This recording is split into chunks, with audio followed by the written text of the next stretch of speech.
Alright, so here we are again, and today we're going to talk about something that's near and dear to my heart, social movements and the political spectrum of the 19th century. So, I feel like I'm looking down. I think my thing is upside down. That's alright.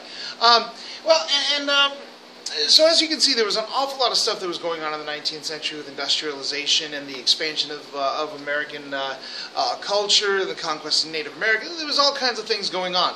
The process of Reconstruction and habituating African Americans into American culture, and then saying, yeah, we don't. There's a lot of things going on during this time period, and there were an awful lot of people who were getting involved in the political process.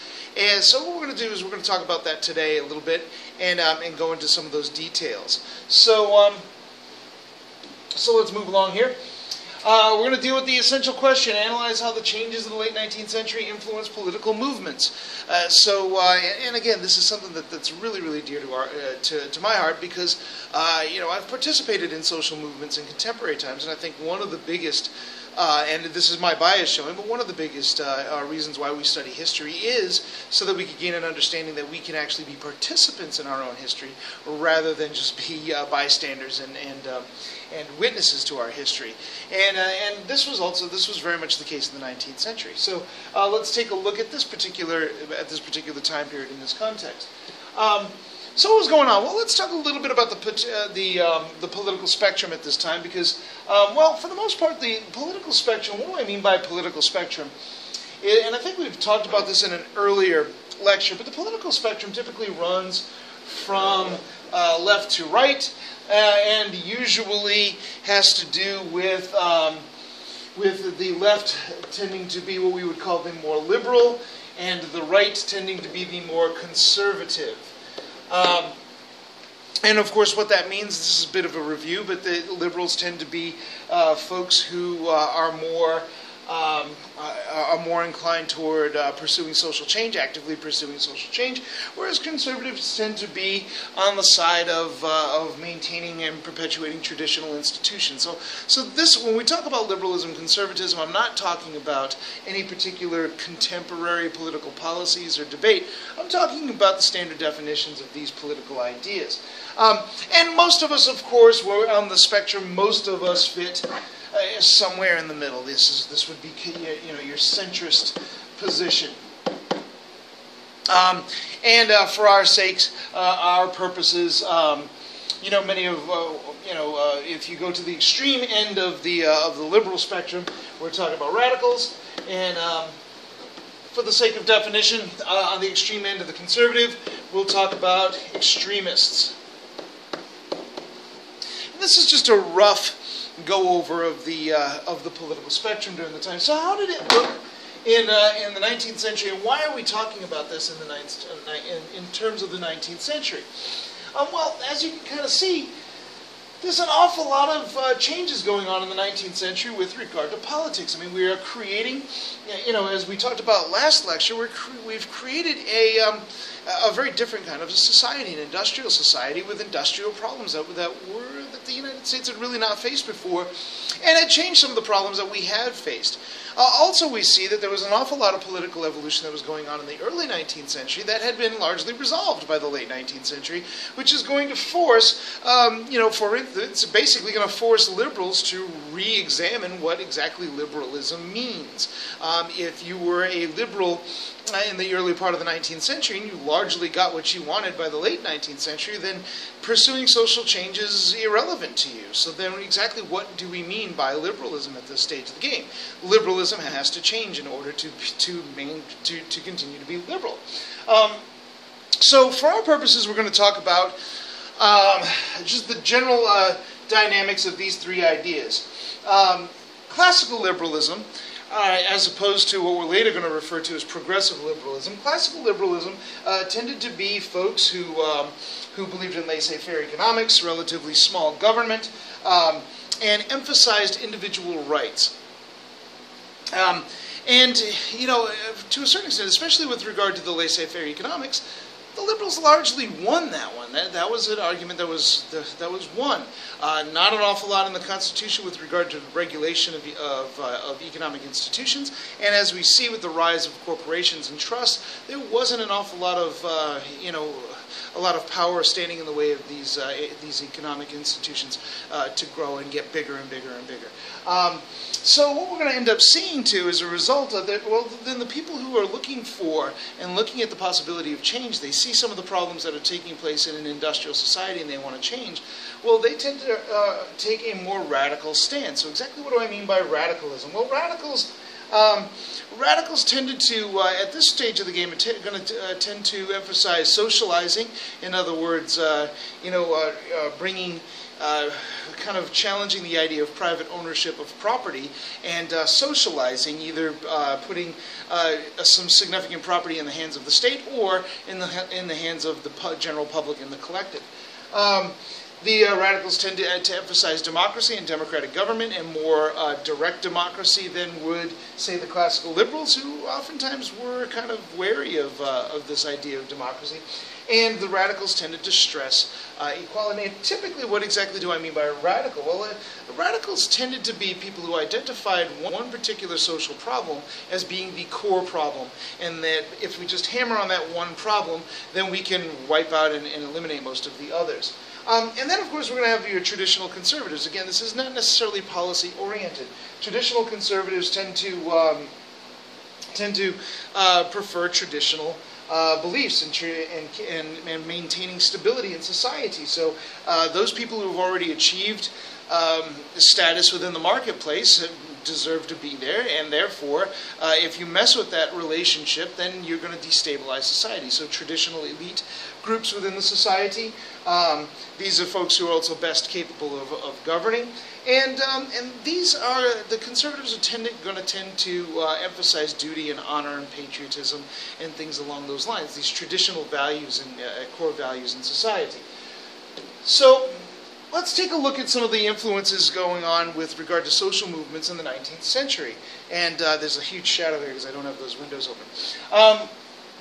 Well, there are a couple things that are going to influence social movements, and social movements tend to be liberal movements. In other words, there's not an awful lot of social movements out there for keeping things the same. Usually social movements have to do with liberalism and changing society in order to create a more fair and just system. Doesn't necessarily make them right. It just simply means that they're going to try to change some element of society. And usually, if you're going to try to change things in society, it's usually to try to address a problem. And there were some social problems that were going on. Probably the key social problem that many of the social movements wanted to face and address was inequality.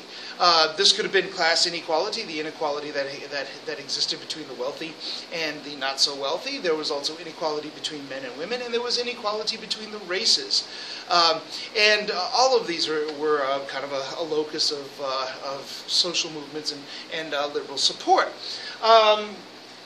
The idea of conspicuous consumption, the idea that we present who we are based on what we buy, is another huge problem, because not only was the country very vastly economically unequal, but we wore that inequality kind of as a sign of honor and a sign of privilege. The more stuff we had, the better we were. Not the better off we were, but the better we were. And this is going to become a real problem for many people of these social movement groups in the 19th century.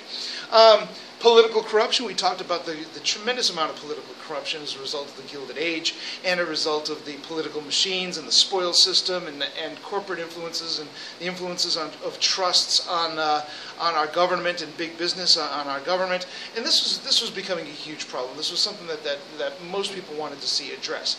Also, economic instability. We talked about the Depression of 1873. And there's going to be more. There's going to be another one 20 years later in the 1890s, 1893, where the economy is going to collapse. And again in 1907. So we're seeing these things, we're seeing that this is not a good situation, just economically. And then even when things were going well, they weren't necessarily going well for everybody. There was an awful lot of pain, being absorbed by, say, farmers and workers who had who could not rely on a stable economic situation. They were not necessarily, if they were doing well right now, they weren't necessarily going to be doing well next week, and that is an unstable situation.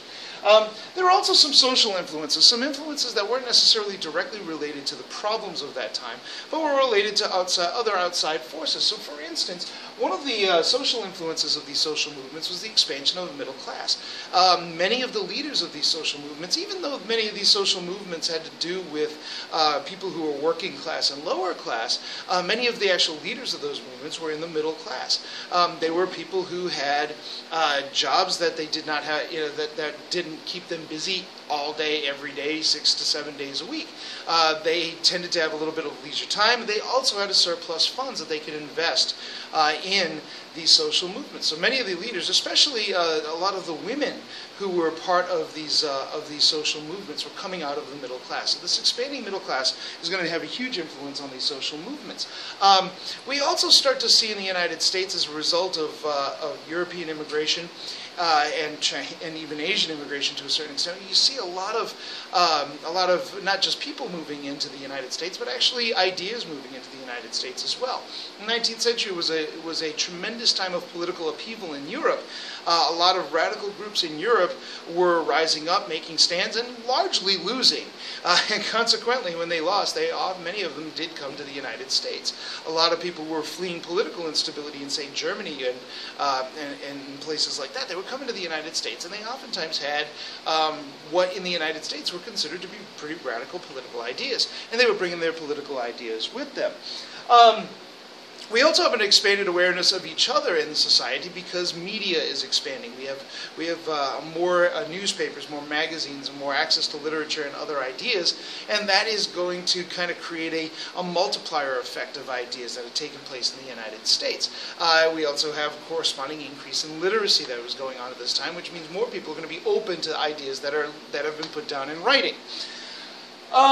In many cases, just the pace of social change was such that it was disturbing to them, and they wanted to, many of these social movements were an attempt to just try to gain control over some of the destabilizing elements of this rapid social change that was taking place, especially in our cities, urban centers, and industrial centers.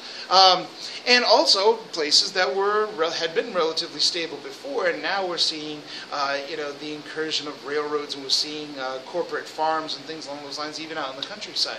There's a lot of changes going on, and let's face it, social movements had already demonstrated success in the early 19th century. The abolitionists won. They got what they wanted, and when one particular social movement gets what it wants, it actually succeeds, then that opens the door to other social movements who may not have felt that they were going to be able to get their point across. Now all of a sudden there are people who are willing to take the risk to make those moves and to kind of promote those social changes. So all of these things are outside forces that are going to influence social movements in the 19th century, and they're going to create a situation where we have a very fertile field for social change going on in the late 19th century. Not all of these social changes are going to take place. But probably one of the biggest movers of social change is going to come from unions. Now, exactly what is a union? A union is when you have people who are workers, wage earners, maybe wage earners mostly, working together to negotiate for their own best interest. So these are unions. It's kind of like a corporation, except in reverse. Whereas a corporation is a group of shareholders working toward their best interest. So the union is a bunch of workers who are working together toward their best interest. And the idea was that if one person is trying to negotiate wages and benefits for themselves, well, they have to compete with thousands of other people. Whereas if you take wages, if you create a union and have everybody who is in that particular wage field or craft, and have them negotiate together, well, then they can probably be better off. They can negotiate higher wages, and they can negotiate better benefits and better job, better work conditions. So in many ways, this was kind of like a corporate, almost a corporate way of doing it, creating these unions. It was very much like the trusts controlling a market by combining their powers. Well, workers can do exactly the same thing. And that's going to be a huge irony later on when we talk about the Sherman Antitrust Act in just a moment. One of the chief goals of many of the unions was to create what we would call a closed shop. In other words, unions wanted to negotiate a situation with their management so that anybody who gets hired is automatically a part of the union.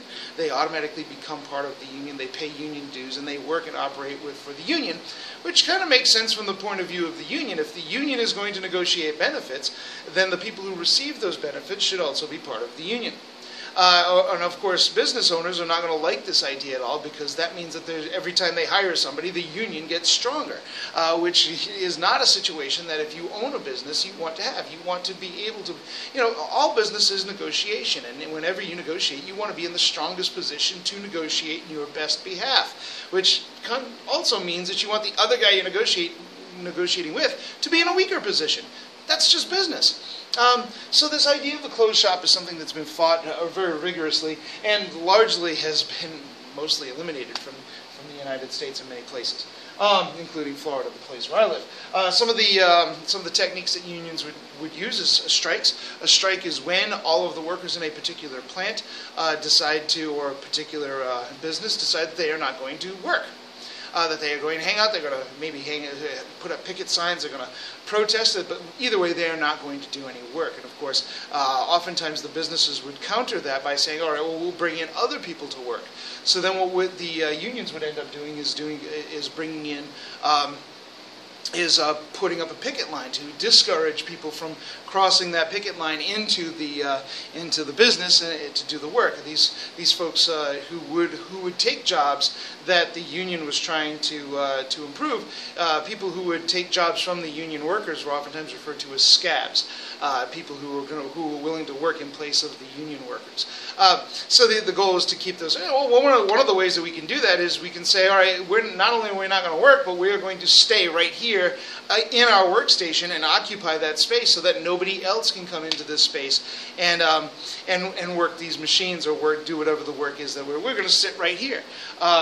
And these were referred to as sit-ins. Another one was where unions would organize a union-wide boycott. So if your union was big enough, and you had thousands of people in your union, and the union told everybody in the union, hey, don't buy products from Sam's grocery store, well, Sam's grocery store is going to have to negotiate because they can't lose all of those customers. So boycotts. I could kind of add boycotts here. I don't think I had that originally, right? Probably one of the biggest examples of this, of workers working in unison to accomplish something, was the Great Uprising of 1877. So think about this. 1873 was a huge depression. A lot of people are still at this stage of the game reeling from the effects of that recession. Railroad companies are going to have to cut back and start cutting back hours and start cutting back productivity, because one of the key causes of the depression in 1873 was overproduction on the railroad. So in 1877, I believe it was the Union Pacific Railroad decided, or maybe it was the B&O Railroad, one of the two, I can't remember now, decided, hey, what we're going to do is we're going to cut your wages 10%. And the workers said, no, I don't think we're going to do that. So in West Virginia, the workers in West Virginia said, oh yeah, well, if you're going to cut our wages, then we are simply going to make sure that your railroad doesn't run. So the workers went into the field and they decoupled all of the engines from the passenger cars and the freight cars, and they said, we're not working. We're not going to let you set these trains up. So people would try to come in and get the trains set up. They'd fight and keep them away. And finally, there were people down the line who were waiting for these trains to show up. No trains. Where are the trains? Well, the people in West Virginia are rising up. Oh yeah, well, that's a great idea. And before you knew it, people all along the railroad were rising up, all the way down to Pittsburgh, Chicago, Buffalo, all the way to San Francisco. People on the railroads were saying, psst, we're not going to let it run. Come and run your own railroad and see if you can do it. And of course they couldn't. This was a horrible, horrible thing. So the local police and militias were sent in to try to break up this uprising. But guess what? These union people, they had guns too. They had bricks and they had knives and they had clubs and monkey wrenches and all kinds of things that they could fight back with, and they fought back. They did not allow anybody to come onto this railroad and get it started again. Finally, President Hayes actually sends in federal troops, soldiers, to break up the uprising in 1877. Over 100 people died, millions of dollars worth of property was damaged. I mean, this was a huge, huge uprising, and it scared a lot of business leaders. They decided at that point that these unions had to be broken down. And remember, there was no legal recognition for these unions at this stage of the game. And we already have an example where the president is actually going to use military force to bring down a workers' uprising. Another tool that's going to be used to break down union organizing and union action is something called the Sherman Antitrust Act. Now, this is really kind of interesting because the Sherman Antitrust Act is an antitrust act, right? Well, wait a minute. That suggests that that this is a law to break up the trusts. If trusts get too big, this law should say the government can go in and make those trusts break up and create smaller companies and make those companies compete with each other. And that's exactly what the act was created for in 1890, as I recall. And yet this was not exactly what the act was used for, at least not until Theodore Roosevelt, we'll talk about later on. In fact, the Antitrust Act was more often used at this time to break up unions. The idea was that the unions were restricting trade, and according to the Antitrust Act, any organization that got so big that it was restricting trade needed to be broken up. So oftentimes the Sherman Antitrust Act was actually going to be used against unions, which was not the intent of the law at all. Some of the major unions of the time, the National Labor Union, this was a union of skilled and unskilled workers, although largely they excluded people of color. There were sub-unions to this. There were women's unions that were related to the National Labor Union, and there was a black National Labor Union as well. But for the most part, the leaders of these unions did not extend the union to minorities, and this is going to greatly weaken this particular union. If we can use color as a way of dividing workers and pitting workers against each other, then this is something that ultimately weakens unions. So this racism is something that made the unions a lot less effective. They were working toward better working conditions, especially the 8-hour workday. They actually are going to succeed to a certain extent of implementing an 8-hour workday for federal employees. Another one is the Knights of Labor, led by a fellow by the name of Terence Powderly, pictured here. This was a pretty radical group, the Knights of Labor. They were a pretty radical group. They were fighting against child labor, unhealthy work conditions. They wanted to see a graduated income tax, in other words, and a tax on income that taxes wealthy people at higher levels than less wealthy people. They wanted to create cooperatives. In other words, these were businesses that were owned by the workers who worked those businesses, so that the people who worked in those businesses actually owned a share. The more profitable the business was, the more money you made. Instead of making wages, you made profits based on the company. It was a workers' cooperative. They wanted to see land and monetary reforms. For instance, higher inflation. More money being out in circulation. They, smaller bits of land divided up and given to workers, or workers being allowed to use that land. Things along those lines. They were a pretty radical group. But ultimately, in a conflict called the Haymarket Square incident, the Knights of Labor are going to be largely wiped out by the state. We'll explain that in just a moment. Also, very important is the American Federation of Labor. Now, these guys are still around. And basically, this was a union of unions. This was where you had a collective of unions that all came together to work together. And the leader of the American Federation of Labor, the AFL, is a fellow by the name of Samuel Gompers. And he's going to be the leader of this union right up into the 1920s. Now, this union tended to be a little bit more state, a little bit more, a little less radical. They were looking for better working conditions, lower hours, better wages, that kind of thing. They weren't into the worker cooperatives and the land reforms and the graduated income tax and that kind of thing. What about women? African Americans, oftentimes they had to form their own unions, and they did. And many of these unions were very, very successful. Ladies Garment Workers Union and the Black National Labor Union. These are two examples of unions that came together to serve this particular community. Now, some major actions that are going to happen during this time. Oftentimes, these unions are going to come together, and there's going to be a fight. Again, these unions don't have a legal right to exist. They are not legally recognized in the United States. So, So in 1878, for instance, during a Knights of Labor organized protest, somebody was actually going to, it actually goes pretty well, but it looks like some anarchists that were in among the group threw a bomb, killed a police officer, injured a whole bunch of other people. When the bomb went off, the police that were there started firing into the crowd, injuring a lot of people, and this was just a mess. Ultimately, the leaders of the Knights of Labor were hunted down, and really, even whether they were there or not, they were usually hunted down and imprisoned, sentenced to death in some cases. Many of them hanged themselves. Even one of the leaders of the Knights of Labor, who wasn't actually at the protest, was still held accountable for the deaths of the people and sentenced to death for that, as if he had himself murdered them. The Homestead Strike in 1892 was a strike against Carnegie Steel, and it was organized. It was organized to kind of raise wages and things along those lines. Again, this was the Homestead Strike was a huge deal. It was a major influence. Pinkertons, the Pinkerton Detective Agency, which in the 19th century were a bunch of hired thugs who were specifically there to beat up union people and to make them go back to work. The Pinkertons were kind of getting beat during Homestead, and eventually the federal government came in, sent troops down to break up the Homestead Strike. We also start to see at this time the formation of a National Guard. What's funny is that the National Guard is usually a state level military group, and this National Guard was actually put together largely to break up unions and to counter unions. Some cities, especially in the north, I know up in Rhode Island, there's a huge armory full of weapons and things like that. These armories were put up largely to protect, quote unquote, protect the community from union uprisings like the Uprising of 1877 or the Homestead Strike or the Pullman Strike of 1894, organized by W.E.B. Du Bois, Eugene V. Debs, whom we'll talk about in just a moment. Against the Pullman Railway Company.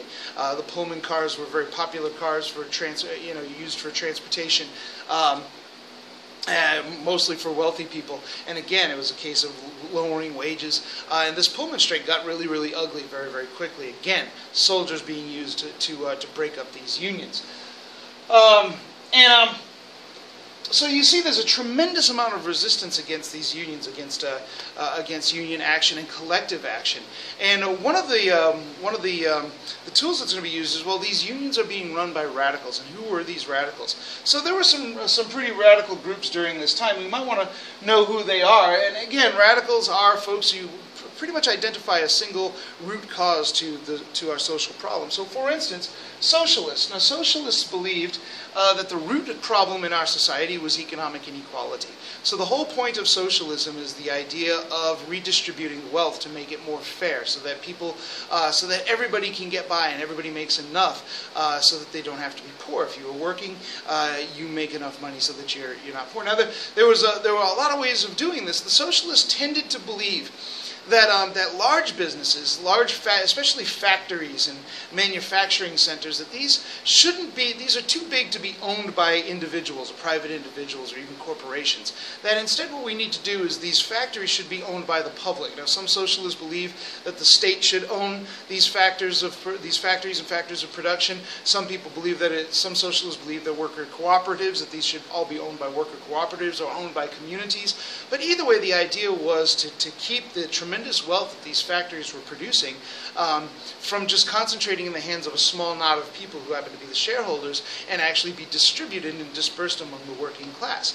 This is what the socialists, especially American socialists, believed.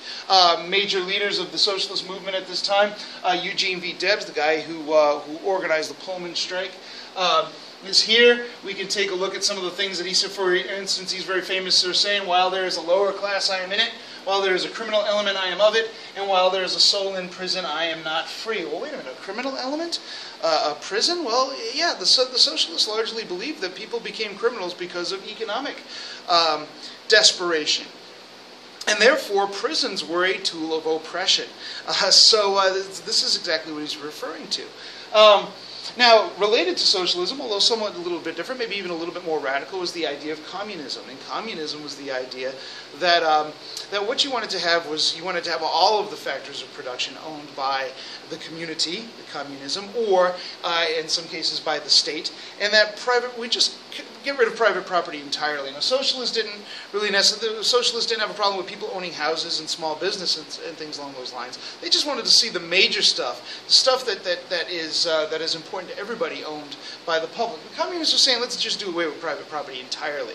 And in fact, another group of communists, more revolutionary group of communists, are going to suggest, hey, ultimately what we need to do is just everybody has to rise up and, in essence, well, let's kill off all the capitalists, and then we'll create a nice classless society, which is somewhat problematic.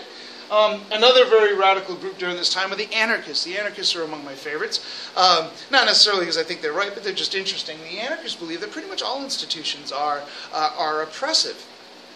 And therefore what we need to do is just create a society that's based on direct democracy. And especially oppressive was this idea of private property. Again, they're somewhat related to the communists and the socialists.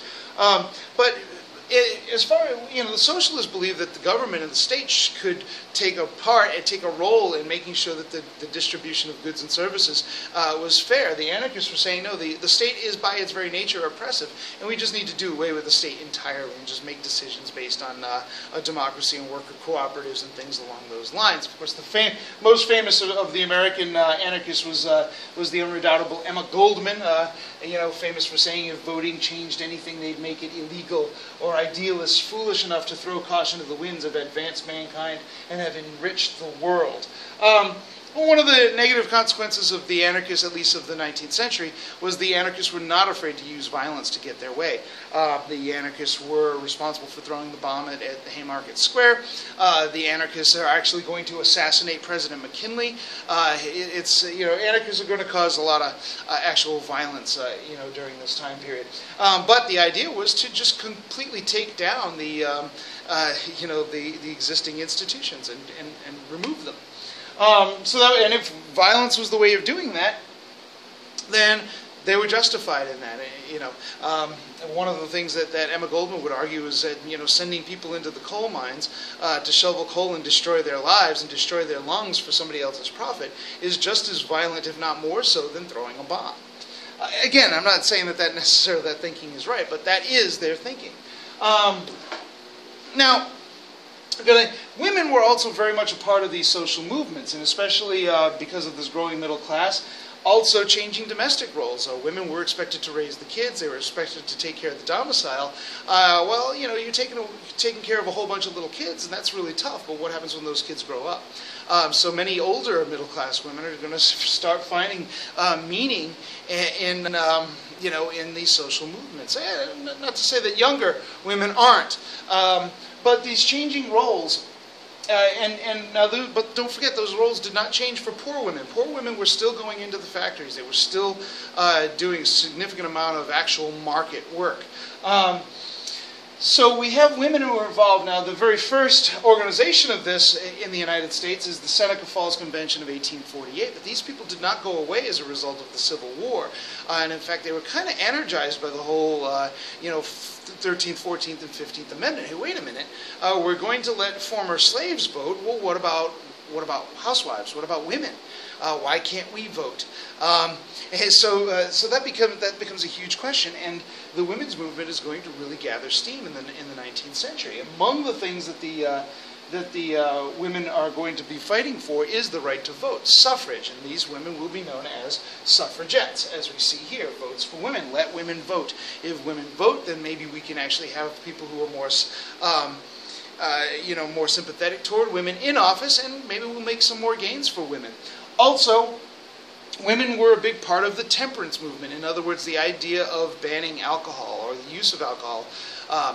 And this was a huge women's issue. Many times you had men who were going to the factories and going into the coal mines or whatever, iron mills, or whatever it is they were doing, and after work they would come out and they would go to the bar, which meant they were spending money in the bar. That's money that they're not spending on feeding their kids or taking care of their family, and then going home. And as we know, alcohol oftentimes raises our level of aggressions, which of course you have desperate people in desperate situations with increased levels of aggression, and oftentimes taking that aggression out on their wives.